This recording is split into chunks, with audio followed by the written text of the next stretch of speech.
The cats run a ramen shop, but today a customer arrived that made them break into a cold sweat. The grandma sat down and ordered a bowl of shoyu, soy sauce, ramen, and the shop owner didn't dare slack off. You see, this grandma was an old friend of the owner's. Ever since the previous Red Cat Ramen shop days, she'd been supplying handmade bamboo shoots only to shops she approved of, with extremely strict standards for taste. Today, she'd come to check if the flavor still measured up. On the way over, Hannah greeted the grandma and asked after Aman. The grandma said Aman was doing well, just getting on in years. Aman, it turned out, was the cat who lived with the grandma and the one who trained everyone here not to shed hair everywhere. Shiro, curious about this no-shedding training, asked how it worked. Unfortunately, the cat said it had to stay secret from humans, otherwise, house cats worldwide would be in agony. AMU, though, sighed over the lack of new cats to train. He'd wanted to foster some younger ones, but cats like them were rare, hard-working, independent, and gathering together to run a ramen shop? Unheard of. Soon, the shoyu ramen was ready. The owner had poured their all into it, making it to the highest standard, then solidly passed it to Bubu.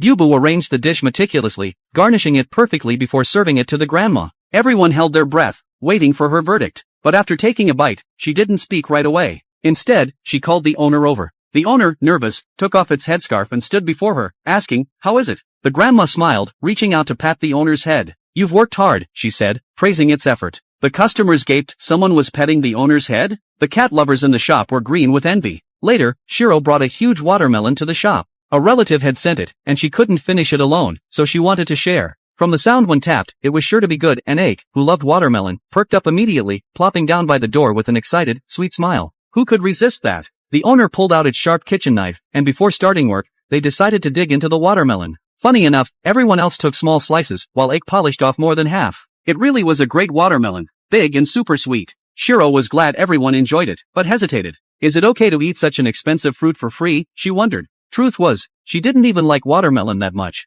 Ake froze, shocked. You don't like watermelon? It asked, leaning in. Shiro jumped. It was a little intimidating, with Ake all riled up from the watermelon. Then Shiro pointed to a mirror, and Ake looked up, startled by its own excited, wide-eyed reflection. The others snickered behind their paws. Ake pouted, determined to keep this little embarrassment under wraps. If this gets out, no one will want to marry me, it muttered. After all, Ake was a shy girl at heart. Hannah, it turned out, wasn't big on watermelon either. Usually, she'd just nibble the tip and leave the rest for Ake. Shiro chuckled. That sounded exactly like something Hannah would do. As she spent more time with them, Shiro suddenly realized, she turned into a cat lover.